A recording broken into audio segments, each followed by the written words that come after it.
बिस्मिल्लाहिर्रहमानिर्रहीम। अस्सलाम वालेकुम व्यूवर्स, कैसे हैं आप सब। उम्मीद है सब ठीक ठाक होंगे। मैं दुआ आपको अपने channel cooking and tips with दुआ में खुशामदीद कहती हूँ। आज की रेसिपी बहुत ख़ास है। आज मैं आपके साथ दो मुख्तलिफ चटनियों की रेसिपी शेयर करूँगी। सबसे पहले हरी चटनी बनाते हैं, लेकिन मेरी पसंदीदा चटनी सेकंड वाली चटनी है जो मैं आगे जाकर आपके साथ शेयर करूँगी। वीडियो को कंप्लीट देखिएगा बगैर स्किप किए। चलें शुरू करते हैं। ब्लेंडर जग ले लेंगे, 2 कप कटा हुआ हरा धनिया और 2 कप कटा हुआ पुदीना ले लेंगे। मैंने इन्हें अच्छे से धोकर काट लिया था। जब काटा तो ये 2-2 कप दोनों बन गए थे। आप अपनी मर्ज़ी से कम या ज़्यादा कर सकते हैं। 4 से 5 जवे लहसुन के, 1.5 इंच का टुकड़ा अदरक का मैंने छोटे पीस कर लिए थे इसके। 2 से 3 हरी मिर्चें काट ली थी छोटी, 4 से 5 गोल लाल मिर्चें काट ली थी और एक बड़ी हरी मिर्च काट ली थी। ये तीखी नहीं होती, टेस्ट वाइज बहुत अच्छी होती है। ये डालने के बाद अब कुछ मसाले हैं वो डाल देंगे। हाफ़ टी स्पून सफ़ेद नमक, हाफ़ टी स्पून काला नमक, half tea spoon chaat masala और 1 टीस्पून भुना कुटा ज़ीरा। ये बिल्कुल फ्रेश है, आपने उसी टाइम इसको भूनना है और इसको मोटा मोटा कूट के इसमें डाल देना है, तभी इसका फ्लेवर बहुत अच्छा आएगा। 2 से 3 टेबलस्पून पानी डाल के इसको ब्लेंड कर लेते हैं। रमज़ान के लिए चटनियाँ तकरीबन 95% घरों में बनाई जाती हैं। कुछ पहले बनाकर स्टोर कर लेते हैं, जो कि बहुत अच्छी बात है, क्योंकि अगर आप हर खाने की चीज़ रमज़ान में ही बनाएंगे तो आपका काफ़ी टाइम किचन में ज़ाया हो जाएगा, जो कि रमज़ान में नहीं होना चाहिए।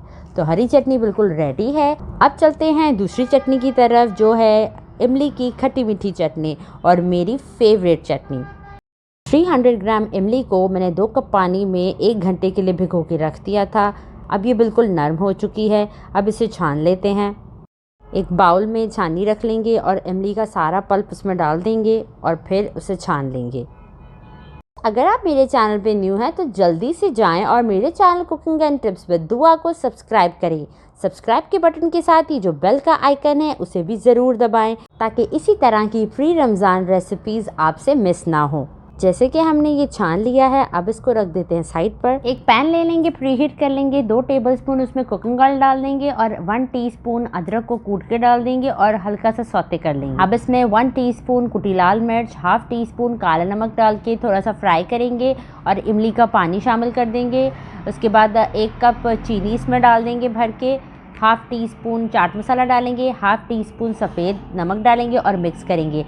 अब इसमें 1 टेबलस्पून सौंफ का पाउडर डालेंगे। मैंने पहले सौंफ को ड्राई रोस्ट कर लिया था तवे पे, फिर उसको ग्राइंड कर लिया। इससे बहुत अच्छा टेस्ट आएगा। और फिर आपने इसमें 1 कप पानी डाल के तेज़ आंच पे पकाना है। अब इसमें बबल्स आ गए हैं। अब मैं इसकी आंच थोड़ी मीडियम कर दूंगी और तकरीबन 7 से 8 मिनट तक मैंने इसे पकाना है, जब तक ये थोड़ी गाढ़ी नहीं हो जाती। ये दोनों चटनियाँ आप समोसों, पकौड़ों और चना चाट के साथ इस्तेमाल कर सकते हैं। यकीन जानिए, मज़ा ना आए तो पैसे वापस।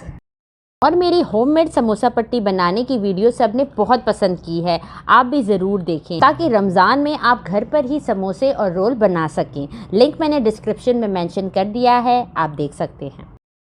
7 से 8 मिनट के बाद ये थिक होना शुरू हो गई है, आप देख सकते हैं। अब फ्लेम ऑफ कर देते हैं, क्योंकि ठंडा होने के बाद ये मज़ीद गाढ़ी होगी। हरी चटनी और इमली की खट्टी मीठी चटनी बिल्कुल रेडी है। मैंने इन्हें जार में निकाल लिया है। आप इन्हें बना के रमज़ान से पहले ही स्टोर कर लें और फिर पूरा रमज़ान इसे इस्तेमाल करें। इसी के साथ इजाज़त चाहती हूँ। अल्लाह ताला आपको और आपके घर वालों को सेहत और तंदुरुस्ती अता फ़रमाए, आमीन। अपना ढेर सारा ख्याल रखिएगा, दुआ में याद रखिएगा। अल्लाह हाफ़िज़।